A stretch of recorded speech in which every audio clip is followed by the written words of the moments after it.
Hey there, fellow travelers. Welcome to the Tolkien Road, episode 268. Greta, howdy. Hey, howdy. I like it. You mix it up. Mm-hmm. Howdy to you and howdy to all of our listeners. Boom. Yeah. Done. Check. I guess it's too early to say ho, ho, ho, isn't it? Yes. Okay. So we'll stick with howdy for now. Yeah. Yeah. Well, I mean, it is a Christmas themed episode. So Oh, that is true. in this episode, might as well get it out there on the table. We are continuing our discussion of letters from Father Christmas by exploring the Goblin Wars. Yeah. And you thought these were just like cute little letters from that Tolkien wrote in the Father Christmas persona, but there's some serious carnage this week. So yes. So buckle your seatbelts. Buckle your seatbelts. Buckle your proverbial seatbelts. Yes. Before we get started, we'd like to give a double up air five to our patrons. You ready? I'm ready. Patrons, y'all ready? 3, 2, 1. Boom. Well synchronized. Nice. Indeed. Double up air five. Yeah, we've been practicing. Big shout out to this episode's executive producers, Andrew T, John R, Ms. Anonymous, Redhawk, and Kaitlyn of Tea with Tolkien. Thanks, guys. And a very hearty shout out to all of our patrons. Y'all are amazing. Totally. Become an amazing patron of the Tolkien Road by visiting patreon.com/Tolkien Road. Becoming a patron lets you support the show in a tangible way and land you some awesome perks. Don't forget, right now you can make an annual pledge and get not 1, but 2 months free, right? 12 months of patronage for the price of only 10 months, right? 2 months off. That's a good deal. Yes, it is. Good deal. Also, new perk. When you become a patron, you get 20% off of all merchandise on truemythspress.com. So right now that means 3 things, but it is going to be expanding. There's t-shirts. So, if you didn't get your Tolkien Road t-shirt yet, what are you waiting for? Right. Show it off there. Right. Yeah. I have look at you too. Not wearing your Tolkien Road t-shirt. Sorry, man. I was in a killer's mood today. In a killer mood. Killer mood. Yeah. Yep. But 20% off. You get signed copies of both of my books. Just head on over there. 20% off on truemythspress.com if you are a patron. So, all right. Subscribe, rate, and review us on iTunes and other podcasting platforms. Doing that helps us to keep on ever and on. YouTube, it's time for our weekly Tolkien Road Air 5. Big recognition for our 1,000+ subscribers over there now. All right. And moving on. Here we come. 1 million. Maybe 10,000 first or 2,000 first. All right, here we go. One hand. I was just doing the tens of thousands. Oh yeah. Okay. Yep. Spirit fingers. I get it. Yeah. Okay. Ready? 3, 2, 1. Nice. Perfect. You can feel the vibes. Absolutely. Feel the vibrations through the interwebs. All right. You too can be a part of the weekly Tolkien Road Air 5. Just head on over to YouTube where the episode is posted and give us your best in the comments below. Yes. Hey, one other thing I want to tell you about before we dive in. So we are going to be piloting something here in a few weeks that I think you all will be really interested in. If you've ever wanted to engage with us live, your opportunity is coming up. On Thursday, December 16th at 7 p.m. Central, we'll be going live on the Wisdom app to discuss whatever Tolkien-related things you guys want to talk about. Ooh. So, yeah. Sounds fun. It does sound fun. I'm looking forward to it. Yeah, me too. Thursday, December 16th. So this thing, you download this from on your phone from the App Store. If you're on iPhone, you download it on, I guess you could do it on iPad too, although I've got it on my iPhone. I might add it to my iPad. I probably will add it to my iPad because I might like doing that better than doing my iPhone, because it's a little bigger. But anyway, but you can download, I'm pretty sure it's available through like the Google App Store and, whatever phone you may have. Right. Probably it's available for like, old school, like flip phones, like going way back there. So maybe the big old car phones that they used to have too. I'm sure it's available for that. But anyway, go download probably not. But anyway, go download the Wisdom app and then join us. Look for me at John Carswell. So, my name, it's just that at John Carswell is the handle. Follow me over there. And then on December 16th, 7 p.m. Central, hop on there and let's talk about Tolkien stuff. So what's the name of the app again? Wisdom app. Wisdom. Wisdom. That's right. That's just wisdom. Wisdom. So if you go to the App Store and you search for apps and you just type in wisdom, it'll come up. Yes, Okay. it will. All right. Sounds good. Boom. And then we just have to follow you. Just follow me at John Carswell, right? Simple enough. We're gonna have a blast. Thursday, December 16th, 7 p.m. Be there or be square. Yeah. Right All right. on. Sounds Or good. be unwise. Be unwise. Ooh. You're only wise if you join on the Wisdom app. I definitely want to be wise. So I'll be there. All right.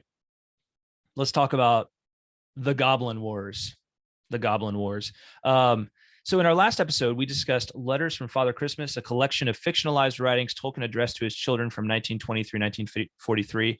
Really, these are more than just writings. These are like works of art, really beautiful works he just wrote for his kids, just to make Christmas a little more fun for his family. And it became an ongoing thing. He did it for 24 years, 1920 to 1943. And well, actually there were 2 years he skipped, 1921 to 1922, but he did it for a span of 24 years. So, and these are just really cool things. And there was a theme of these goblins being a problem for Father Christmas and Father Christmas's friends at the North Pole. And this comes up in several different letters, but there's 3 letters in particular that I think constitute what I would call this saga of the Goblin Wars, right? So, Tolkien's going to write something about Christmas, like a fictional story, little legend about Christmas. It's probably going to include goblins and bloodshed, right? I mean, how could it not? Yeah. So, all right. So the first letter that we meet the goblins, or the goblins really become a big problem, is 1932. 1932. That's right. I call this one Goblins Underground. All right. So in 1932, John would have been 15, Michael would have been 12, Christopher would have been 8, and Priscilla would have been 3.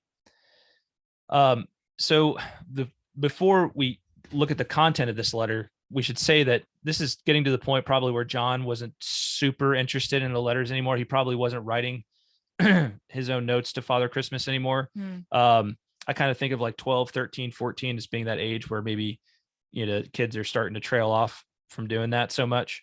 Their interests have just changed. They look on, it's like, oh, that's kid stuff, right? Why would I want to do that? So maybe John may have been interested, probably still kept an eye on him, but probably not as engaged with as the other kids were. And so we're looking at Michael and Christopher being particularly engaged in these. Priscilla is still pretty young, so some of this might have been a little over her head at 3 years old. But I wonder if maybe Tolkien kind of started or initiated these more mature themes, as in Goblin Wars, to maybe try and keep John interested. Because I mean, as a 15-year-old boy, I mean, what 15-year-old boy can really not be interested in a war with goblins? This is true. It's possible that was part of the goal here. Yeah. But probably, definitely with the middle 2 boys, right? So Michael and Christopher, they were right at the age where they'd probably eat that kind of stuff up, right? Yeah, that's probably true. So the letter starts off like a, really a normal old letter from Father Christmas. Get my bearings here. This one is very long compared to the other ones. And again, like, you really need, as part of appreciating these letters, you need to see them firsthand, because they've got photocopies of all of the letters in the book you can buy, the current edition of the book you can buy. And you can see that these weren't just like written like typewriter word processor letters or something like that. Tolkien's handwriting was unique. He had a visual style that was very much his own, and they're just really neat to see. But it starts off with this problem of funny noises underground, right? So it all began with the funny noises underground, which started in the summer and got worse and worse. Father Christmas was afraid an earthquake might happen, and the North Polar Bear suspected he knew what was wrong from the very beginning, right? So we got Father Christmas, and remember, his kind of biggest cohort through all of these letters is the North Polar Bear, right? They're buddies. They kind of trade barbs back and forth in the letters, all good natured. And the North Polar Bear is, his partner in crime / gift giving crime in a good way. So funny noises underground. What can this be? And then the next thing we know, Father Christmas is getting a visit from the cave bear. And it turns out that the cave, and so who's the cave bear? This is a new figure. The cave bear is this bear that lives underground, and he is, I believe, a relative of the North Polar Bear because they're all related. But he's come to let Father Christmas know that the North Polar Bear is apparently lost somewhere underground. Well, Father Christmas knew the North Polar Bear was missing. Yeah. He was getting worried because he had been away for a while. Mm-hmm. So he knew he was gone. And then the cave bear shows up and says, if you want him back, you got to come with me. There you go. Yeah. North Polar Bear. So the story was that the North Polar Bear went exploring in the caves. He got lost in the caves, and the goblins started to mess with him. Mm-hmm. Now, Father Christmas describes the goblins as being like rats to the kids, right? So these aren't like the orcs we think of when we think of Tolkien. These are like little like rat-sized goblins. So, but there's a lot of them apparently, right? We'll find out. There's some crazy estimates of how many goblins they're dealing with it in some of these letters. It turns out the last big attack from the goblins was in 1453. Now, does that year mean anything to you, Greta? 1453? I feel like it should. Well, it jumped out to me, and I was like, something really important happened in 1453. So I looked at it in 1453, and this is what I thought it was. 1453 was the year that that the Eastern Roman Empire finally fell. So like the Byzantine Empire, right? So it's considered the end. It's considered the official end. No. It's considered the official end of the Middle Ages. Because so the Western Roman Empire, of course, fell like way earlier than that, right? Or a century before, roughly a millennium before. And then the East and that's where all the different countries in Western Europe sort of popped up in the remains of the Western Roman Empire. The Eastern Roman Empire was actually cohered much more and is often referred to as the Byzantine Empire, right? So, so that has more. There was a split between the two back, in the time of, even before the Western Roman Empire fell, and then the Eastern side persisted for a lot longer. So I was like, man, that's weird that he chose that year of 1453, because I have to figure that Tolkien, being like classically educated, like I feel like that's a date that anybody educated in Western civilization should like know. That should be like one that just pops into your head. And so I'm sure Tolkien knew like the importance of that year, especially being a medievalist. So I just thought it was interesting that he chose that year as the last time the goblins were really a problem. Yeah, that's interesting. I just can't feel like he just wrote down a random number, that he like picked that number for some reason to make them think. And it also makes me think that like his boys probably would have been aware of that year as being that. And so would they have, was that supposed to be something for them to kind of get a chuckle out of? Like, the last time the goblins were a problem was, back when, back in the fall of Constantinople. Right. So anyway, I just thought that was an interesting choice for a year there. That is interesting. Yeah. So back to our story. North Polar Bear gets lost. North Polar Bear gets lost. Father Christmas goes with the cave bear to find the North Polar Bear in the caves. And we get this long sort of discussion, a couple of paragraph discussion of the cave drawings that they discover. So it's interesting because we're expecting like this to go right into the adventure, right into the war with the goblins. And it ends up being like more of a discussion of all of the drawings they find in the caves and the history of these drawings. So, and that's interesting and everything, but I don't know if there's anything you wanted to pull from that. And it's, I think we'll look at the artwork, or we'll discuss the artwork that he's referring to in all of this. But through all of this, they discover, they find the North Polar Bear, and they're looking at all these cave drawings, but they hadn't finished the adventures. It turns out that the gifts for England are gone from the main cellar. And what happened was the goblins were the noises underground. It was the goblins burrowing their way to Father Christmas's old house, right? So the one that had been kind of destroyed several years back by the North Polar Bear breaking the North Pole, and then, it falling, breaking the roof. Right. Yeah. So the goblins had burrowed their way into the cellar of this house, and so they were still using the ruined house to store gifts. That's what it sounds like. Okay. Yeah. And then they steal all the toys. They steal all the toys for England, apparently. Yeah. Messed up. So totally messed up. But I love the couple of things we see here, because Tolkien says that, or Father Christmas says that they love mechanical toys, right? The goblins. So the goblins love mechanical toys, right? Which of course made me think of machine, right, as being one of the big themes of like what Tolkien describes as like the pillars of evil, right, or the pillars of evil temptation, right, wanting to create mechanical things, the perfect machines in this world, and that the goblins particularly love toys that are mechanical. And we know that Tolkien was really a proponent for raging against the machine. Yes. So he would huge Rage Against the Machine fan. Huge Rage Against the Machine fan. So yeah, that's definitely those goblins were behaving like bulls on parade, I tell you. Right. I was gonna say it's definitely a burn on the goblins right there. Yeah. Yeah. Well, he also mentions that they particularly love the mechanical toys and these Hornby things. And so I was like, it is capitalized, so it's a proper term. And I'm like, what's Hornby?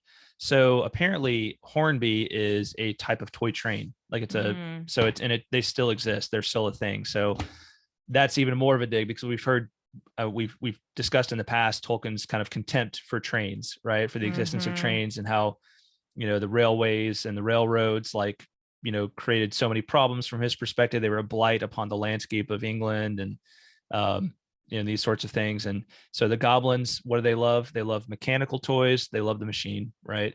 And they love the toy trains because they're really into trains, right? So that just tells you, that characterizes the goblins in exactly the way you'd expect Tolkien to characterize them there. Yeah, for sure. So Father Christmas sends green smoke down the tunnel that they use to burrow, right? And what that does is it drives the goblins out on the other side. And who's waiting for them on the other side? It's the allies of Father Christmas, the Red Gnomes, right? So, and remember, you might remember this, but gnome was a term. That's where gnome is where the Noldor came from. Like that term gnome is where the Noldoran elves came from. In early writings, I believe they're referred to as gnomes. So we basically have these red elves greet them at the other end, and the gnomes are still working to deal with the goblins as of the writing of the letter, but there shouldn't be any left by the new year. So they got the presents back, took care of business. Hopefully the kids don't smell any goblin on the presents. And Father Christmas concludes the letter as Nicholas Christmas. So yeah, now we know Father Christmas is his first name. Yes. He's getting very personal. Yes. Yeah. Any other thoughts on the 1932 letter, Greta? Yeah, well, first I thought it was really in that discussion of the pictures, the animal pictures they found on the wall. I thought it was really fun. Like he kept like making digs at the goblins. So I guess who originally made those drawings were like the great, like the ancestors of the cave bear. Yeah. Were the ones that did like the drawings. But then there's also lots of other smaller drawings on there. And basically he says that it was men. It was men that started. Yeah, it was cavemen. Yeah. It was cavemen that did the drawings. And then there's lots of little other drawings in there, and he's basically like making fun of the goblin scribbles, he calls them.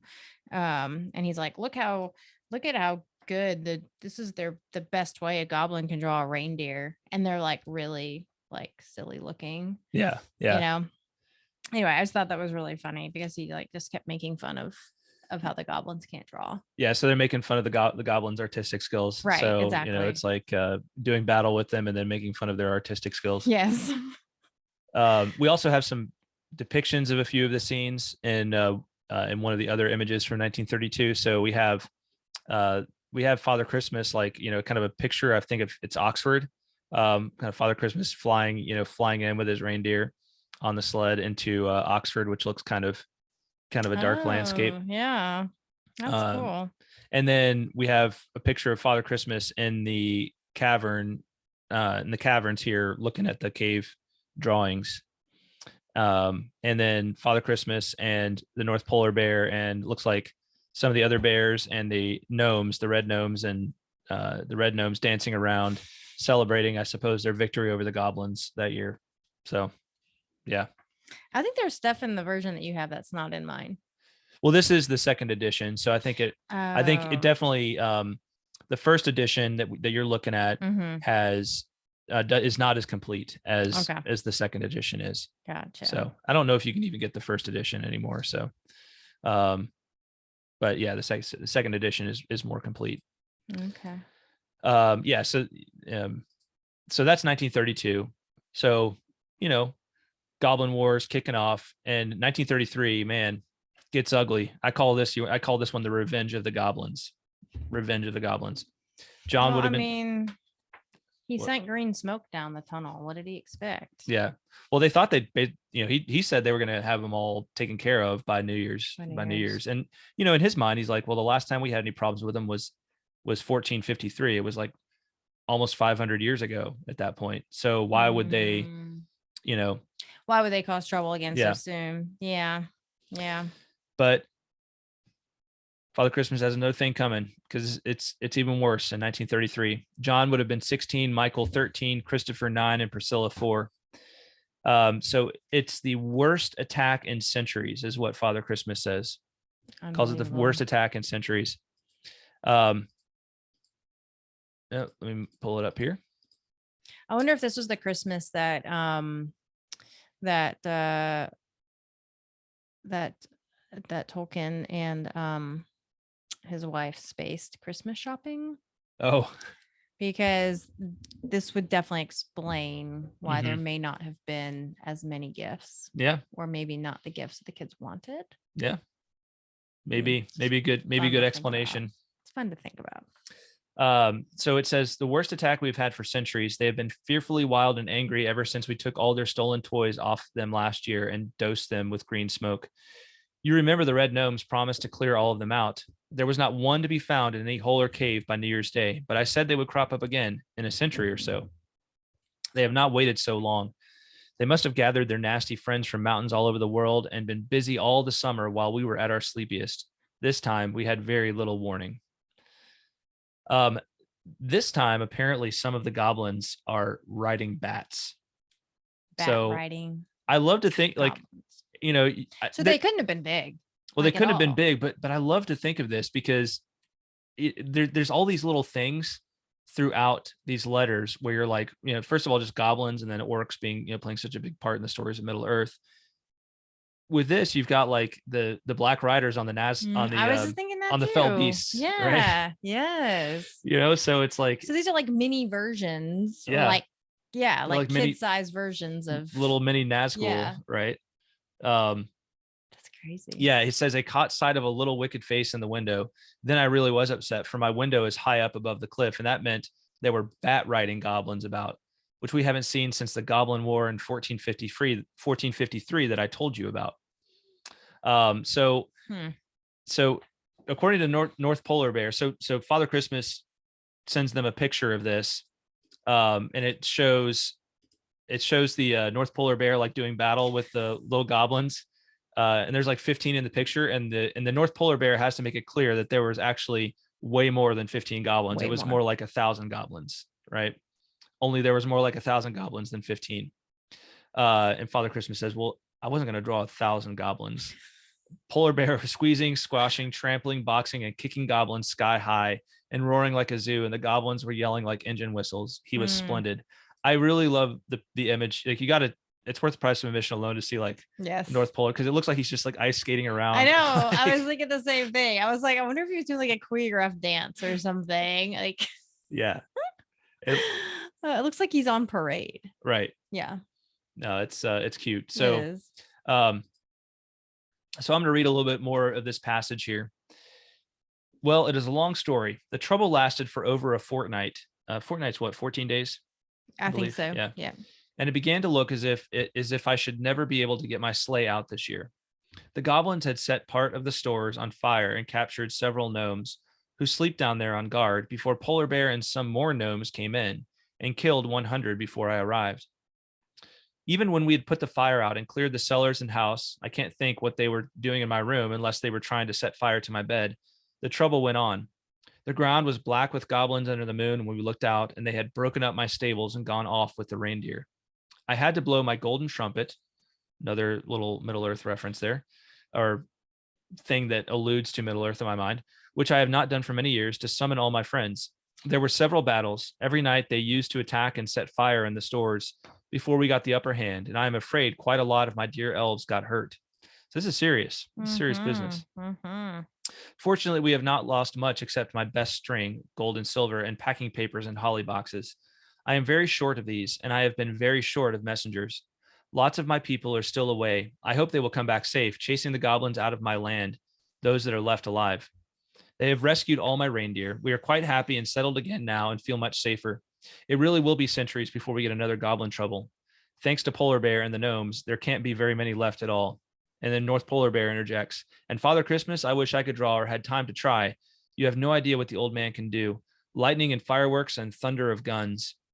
So I guess Father Christmas was participating in battling the goblins as well, is what the North Polar Bear is getting at there. I feel like Father Christmas might be maybe a precursor to Gandalf. Yes, very much so. The thought definitely crossed my mind. He has a very Gandalfish way about him for sure. So Polar Bear certainly has been busy helping and double help, but he has mixed up some of the girls' things with the boys in a hurry. So anyway, funny little note about mixing up the girls' things and the boys' things. That old North Polar Bear. So yeah, we have so well. He does. We have, of course, I mentioned we have the artwork with this one, the Polar Bear fighting the goblins, right? Looking like he's ice skating at the same time. Yep. And then we have a picture of what looks like the Aurora Borealis at the North Pole. And then it looks like, who's that Father in bed? Christmas. Is that Father Christmas? I think it's Father Christmas in bed. Because remember, he talks about his purple room that he had just fixed up so nicely. Oh, yes. And he was really upset because that's where the scuttering or the spluttering and squeaking and nasty smell was. It was in his purple and green room. That's right. Yeah, the one that he had just done up most beautifully. Well, I'm glad they got it all taken care of. Those goblins. Well, and you just like, okay, really, Father Christmas, they came back. You didn't think they were going to come back for a long time last year, and then they came back this year, and now you think they're gone for sure for centuries? Think again. Well, they were gone for a few years, right? So the goblins took some years off, about 8 years. And then in 1941, we have the Goblin Resurgence of World War II. So at this time, John would have been 24, Michael 21, Christopher 17, and Priscilla 12. So really, at this point, it's just Priscilla who's the target audience here. So let me jump forward to this one here. And here's what we got. Read a little passage from this. We actually addressed it to Priscilla. Yeah, my dearest Priscilla, right? Well, let me read the start off here. I'm so glad you do not forget to write me again this year. The number of children who keep up with me seems to be getting smaller. I expect it is because of this horrible war, and that when it is over, things will improve again, and I shall be as busy as ever. But at present, so terribly many people have lost their homes or have left them. Half the world seems in the wrong place. And even up here, we have been having troubles. I don't mean only with my stories or my stores. Of course, they're getting low. They were already last year, and I have not been able to fill them up, so that I have now to send what I can instead of what is asked for. But worse than that has happened. What do you think? The goblins are back. I expect you remember that some years ago we had trouble with the goblins, and we thought we had settled it. Well, it broke out again this autumn, worse than it had been for centuries. We have had several battles, and for a while my house was besieged. In November, it began to look likely that it would be captured and all my goods, and that Christmas stockings would all remain empty all over the world. Would not that have been a calamity? It has not happened, and that is largely due to the efforts of Polar Bear NB. That's me. With 2 E's. That's right, with 2 E's. But it was not until the beginning of this month that I was able to send out any messengers. I expect the goblins thought that with so much war going on, this was a fine chance to recapture the North. They must have been preparing for some years, and they made a huge new tunnel which had an outlet many miles away. It was early in October that they suddenly came out in thousands. Polar Bear says there was at least 1 million, but that is his favorite big number. And then he says there were at least 100 million. That's North Polar Bear. Yeah. So we're talking 100 million goblins. 100 million. Anyway, and so we have a big breakout of goblins, and it would seem that maybe this has something to do with World War II being this letter being in 1941. When is this letter dated actually? Let's see here. So it's dated December 22nd. So this would have been just 2 weeks after the attack on Pearl Harbor. Mm-hmm. Of course, Britain has already been in the midst of war for 2.5 years at this point, right. Or, for over 2 years at this point. So, but then, things really seem to be ramping up, of course. And the summer of 1941 was when Germany invaded the Soviet Union. So yeah, it was, and then the U.S. was had declared war on Japan by this time after having been attacked at Pearl Harbor. So yeah, this was a bona fide world war at that point. Big deal. So read the outcome of this one. Luckily, goblins cannot help yelling and beating on drums when they mean to fight. So we all woke up in time and got the gates and doors barred and the windows shuttered. Polar bears got on the roof and fired rockets into the goblin hosts as they poured up the long reindeer drive. But that did not stop them for long. We were soon surrounded. All right, I'm pause there. Does this remind you of anything from Middle Earth so far? Yeah. What? It does. Helm's Deep. Helm's Deep. Did you look at my notes? No. I'd never do that. It totally reminded me of Helm's Deep. It's just the whole that they're under siege and the goblins are trying to find ways in and all this sort of thing, trying to get up the reindeer drive. So continue with the story. I have not time to tell you all the story. I had to blow 3 blasts on the great horn wind beam. Oh. It hangs over the fireplace in the hall, and if I had not told you about it before, it is because I have not had to blow it for over 400 years. It sounds like the horn of Gondor. Yeah, well, or the horn that Theoden blows, right? In Helm's Deep. In Helm's Deep, yeah. At the same time, its sound carries as far as the north wind blows. All the same, it was 3 whole days before help came. Snowboys, polar bears, and hundreds of elves. They came up behind the goblins, and Polar Bear, really awake this time, rushed out with a blazing branch off the fire in each paw. He must have killed dozens of goblins. He says 1 million.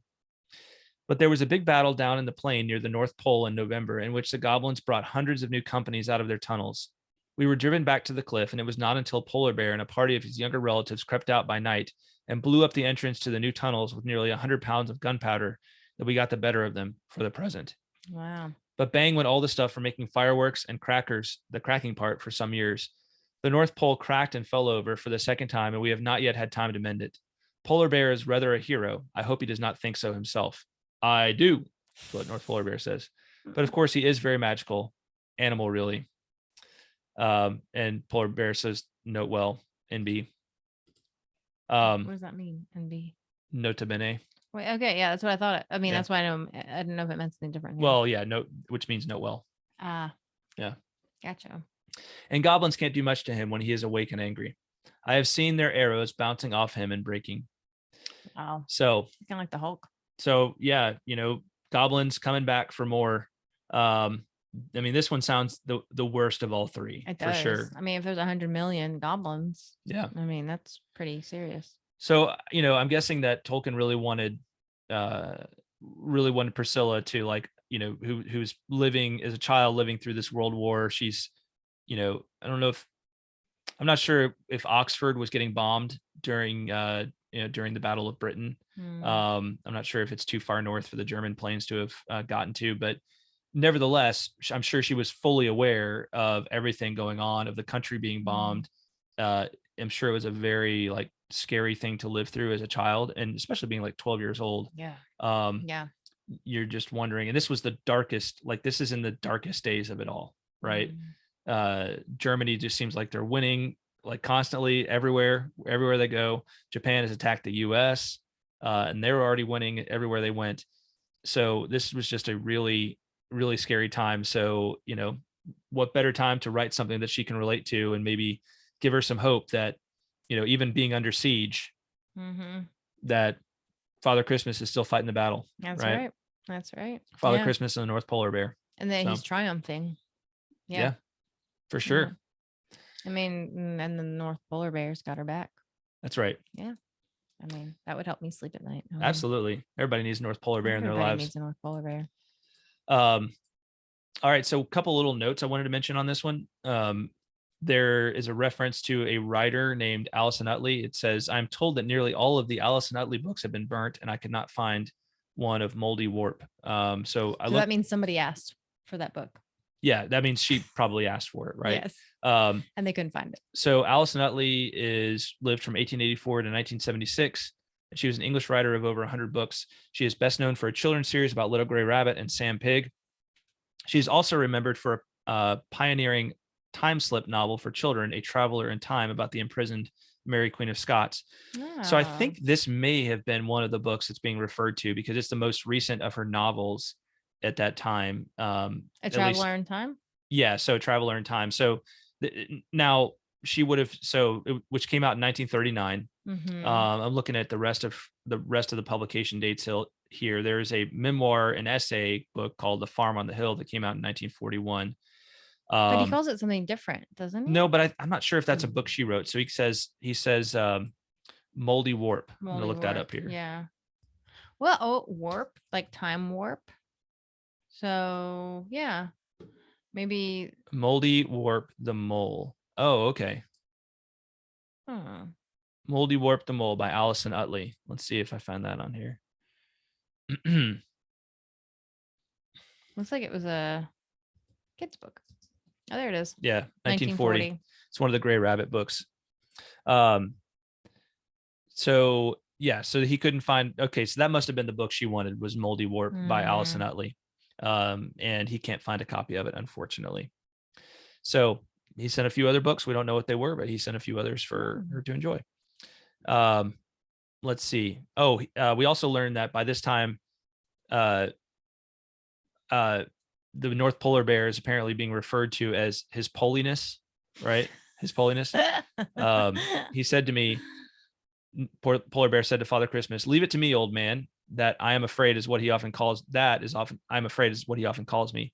I will pack a perfectly beautiful selection for His Poliness. Yes, Poliness. So I shall try and bring the beautiful selection along. What it is, I don't know." Wait, who's pulling this? I think that's him, right? Let me go back. All right, so maybe I got this wrong. I like to hear about your bear, Bingo. And that's another thing I was going to mention. So Bingo was the name of her bear, and Bingo was the original name of Frodo before it was changed to Frodo in the books. I like to hear about your bear, Bingo, but really I think he is too old and important to hang up stockings. But Polar Bear seems to feel that any kind of bear is a relation. And he says to me, "Leave it to me, old man. I will pack a perfectly beautiful selection for His Poliness. So I shall try and bring the beautiful selection along. What it is, I don't know." So maybe he's referring to the bear as His Poliness, the Bingo Bear. Yeah, I feel like that makes more sense. I wonder if the Bingo Bear was a polar bear, was like a stuffed polar bear. Maybe that's it. That could be. I assumed His Poliness referred to Father the polar Christmas? bear. No, to the polar. Oh. Yeah. I thought it was Father Christmas because it was like a play on holiness, but like His Holiness. But poliness makes more sense for polar bears, right? Yeah, hold on. All right, let's go back to this real quick. Now I'm getting confused. All right. I like to hear about your bear, Bingo, but really I think he is too old and important to hang up stockings. But Polar Bear seems to feel that any kind of bear is a relation, and he said to me, "Leave it to me, old man.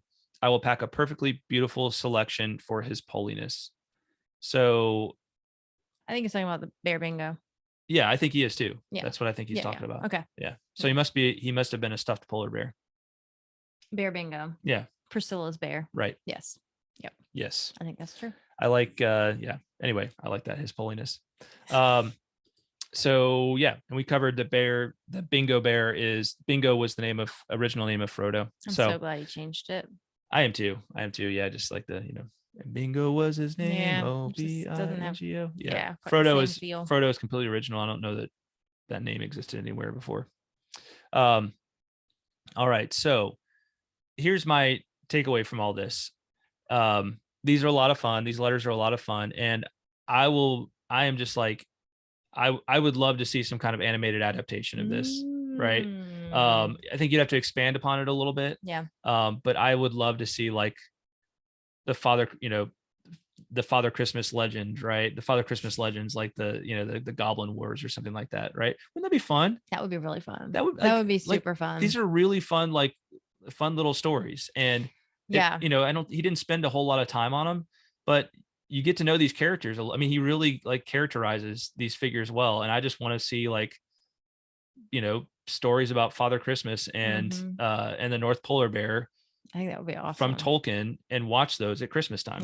Yeah, I totally agree. I mean, it would be nice to have something new in the rotation. So I feel like, I mean, nothing against Charlie Brown's Christmas or Rudolph or whatever, but it's like the same stuff over and over. It'd be nice to have something new. And why hasn't anybody done this? Are you kidding me? Like Tolkien's Father Christmas letters, like Tolkien's Father Christmas legends. Can't get the rights. Like you just put Tolkien there and it doesn't matter. It says Tolkien and Christmas, and this is gonna make money. Come on, people. Maybe it's protected by the estate somehow. It might be protected by the estate. Maybe they can't get the rights. They got the rights to they paid $500 million. But these were into his kids, so maybe it's a little bit more like personal. Or I'm just saying, like, I just think it would be really cool. It would be awesome. I think it'd be a lot of fun. It would be. Keep it childlike, keep it on the more childlike level. Don't try to make it some big epic, sort of thing. Or at least if you're going to do that, like keep the humor in there, keep the childlike nature in there. But anyway, I just thought these were a lot of fun. I mean, I would watch it just for the North Polar Bear alone. I would too. That guy's hilarious. I would too. I love the North Polar Bear. I love the North Polar Bear too. He's great. He's fantastic. It makes me want to get a polar bear as a pet. Because I'm sure they're all hilarious. I'm sure. And they don't try to kill you. All right. No, but they wouldn't. Just got beeped at by my space heater here. All right. Did you move it? Because I kept. Oh no, that was something else. I kept. I just knocked it with my hand. Okay. All right. Well, I hope you guys enjoyed that as well. On the next episode, we're going to look at the 1938 letter, which is a poem, and it's very enjoyable because it's kind of a back and forth between Father Christmas and the North Polar Bear. And then we're also going to look at another poem that Tolkien wrote that's a Christmas theme. So nice. Sounds good. A couple of quick notes. So first one is from David Bigwood, longtime listener, from November 7th. David writes, like the idea of returning to the Silmarillion. Every time I read it, I see something new, and I've been rereading it for decades.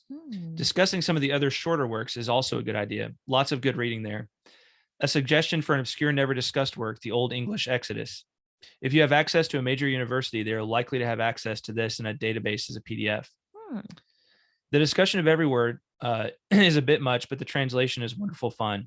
If you don't have access to a university library, this is next to impossible to find. Tolkien's commencement address and the monsters and the critics and other essays is also an offbeat, fun read. I'll have to reread it. Been too long. As for me not reading Tolkien during a bandwagon, that's not quite true. Back in the late 60s, early 70s, there was a Tolkien surge. I think he's referring to, we were talking about reading Tolkien before there was kind of everybody read Tolkien. Yeah. Back in the late 60s and early 70s, there was a Tolkien surge. Posters saying "Come to Middle Earth" were in shops around college campuses. Many of the fan societies were started then. The release of the paperback editions made the books widely available, and it became a part of popular culture. Frodo Lives buttons could be seen at Grateful Dead concerts. Thanks for all the work keeping the show going. Cool. Great note. So I feel like I've actually read parts of the Tolkien's commencement address, but I'll have to go back and what college was it? I think it was Oxford. I think it was after he had retired and he came back, I believe. Okay. I'm not sure if it was Oxford or not, but okay. Yeah. So, and as we mentioned before on the podcast, Led Zeppelin, for crying out loud, had songs about that had made references to Mordor, to Gollum. to the Ring, all these sorts of things. And Robert Plant liked to lift from the Middle Earth mythology of that time. So that, they were absolutely a huge band. The Beatles wanted to adapt Lord of the Rings, for crying out loud, so, and Tolkien was like, no way. Thank you, Tolkien, for not doing that. And not to disrespect the Tolkiens, but they're the Beatles, but that would have been just not a good thing. So, but yeah, enjoyed the note. We're really looking forward to going back to the Silmarillion too. Yep. It's been since, we discussed it starting in 2015 and finished sometime in 2016. So it's been about 5 years, since we had a really good discussion of it. Crazy. So we're excited for it, and we're excited for everybody to, who's going to be participating in it with us this time around, because when we first did it, we were brand new and didn't have any followers. So we get notes about it from time to time, but it's always like, talking to us about things that were 4 or 5 years ago. Yeah. So way back in the mind. So yeah, it's gonna be good. Always good to hear from you, David. Reboot. Oh, absolutely. Thank you. And then the other note is from Philip C. from November 21st. Subject: Gandalf and the author. Dear Carswells, I recently thought of an interesting parallel between a short dialogue in the Fellowship of the Ring and Tolkien's life. In Fellowship, Frodo says, "I wish the ring had never come to me. I wish none of this had ever happened." To which Gandalf replies, "So do all who live to see such times. But that is not for them to decide. All we have to do is decide what to do with the time that is given to us." It makes one think of Tolkien's own life, both serving in the British Army during World War I and his 3 sons serving during World War II. J.R.R. Tolkien probably much wished none of this had ever happened.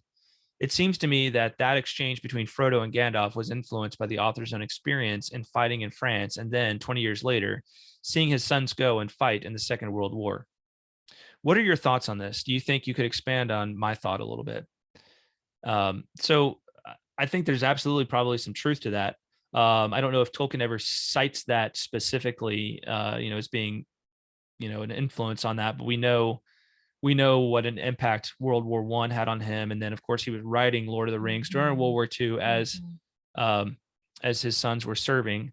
And his family, literally during part of that, as we were just discussing, his family was not far from harm's way, and the specter of the Germany actually invading Britain was real for part of the war.